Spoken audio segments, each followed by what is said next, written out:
one ball, did two balls, and they were reflective. Second part of the lesson was refractive. Now, that's a big fancy term for a ball you can see through.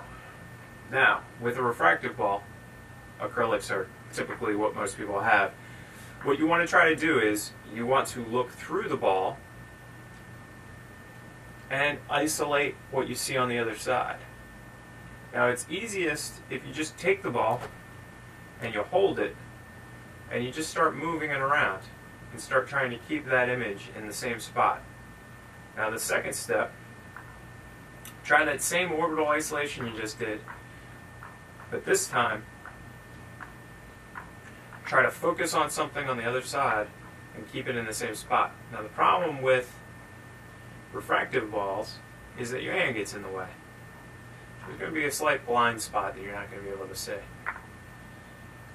You can also use the reflections from pinpoints and lights and things like that with an acrylic ball.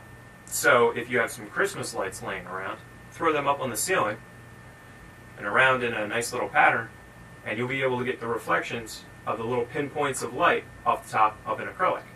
So this is refraction, and as you can tell, I'm not doing a very good job. Slowly but surely trying to. And again, you can do that same trick we did before, same little thing, where you're walking the ball out to the side and then walking the ball across to the other side. And yes, I do have two hands, so make sure to learn what you learn with one hand with two hands.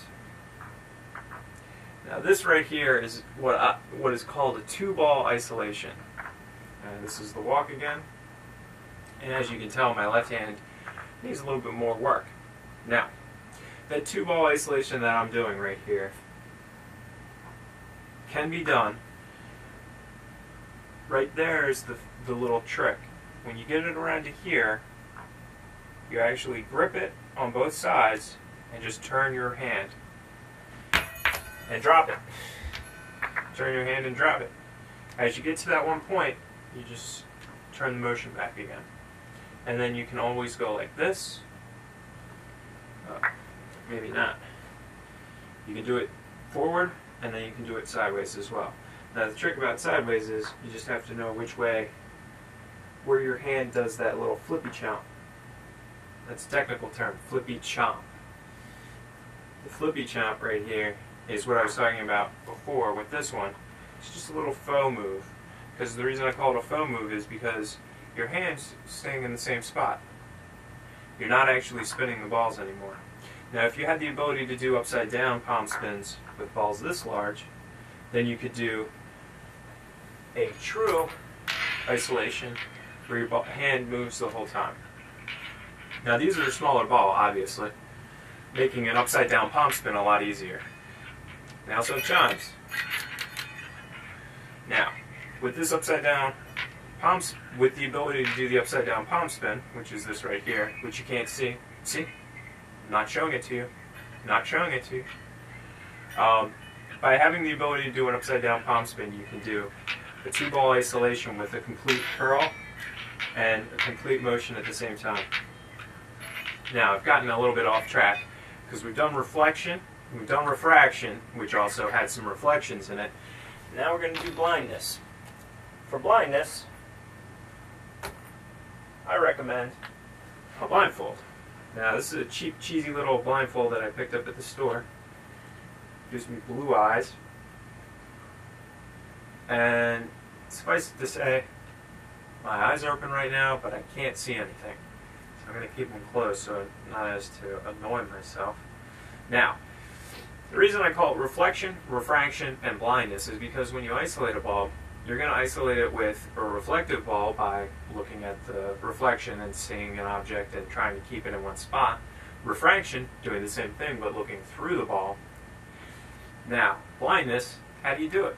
How can you isolate a ball? Now, it's kind of tricky. What you got to do is you've actually got to feel the ball. You got to feel the ball staying in that one spot. Now, why do you say blindness? Why is that a part of it? Well, once you've learned how to do this blind, you no longer are relying on seeing the trick And not having to see the trick means that you can interact with somebody over here. Sorry, a little blindfold annoyance. Hey, what's going on? Yeah, hey, what's going on over there? Hey, how are you? And by still having the ball isolated, your crowd is mesmerized, stuck here, while you're waving to people over there. And you can do a pass, wave to people over there. Now, probably, I've been doing a pretty bad isolating job. Odds are good about that, because my isolations aren't the best. But you know what? By putting this blindfold on, I'm increasing my skills when it comes to isolations, because I can actually feel the way the isolation should feel. I don't have to see the balls anymore. I can actually feel that this one's staying right in that one spot just by thinking about it. Now, I'm probably off a lot. Probably like, Rich, you're not even close.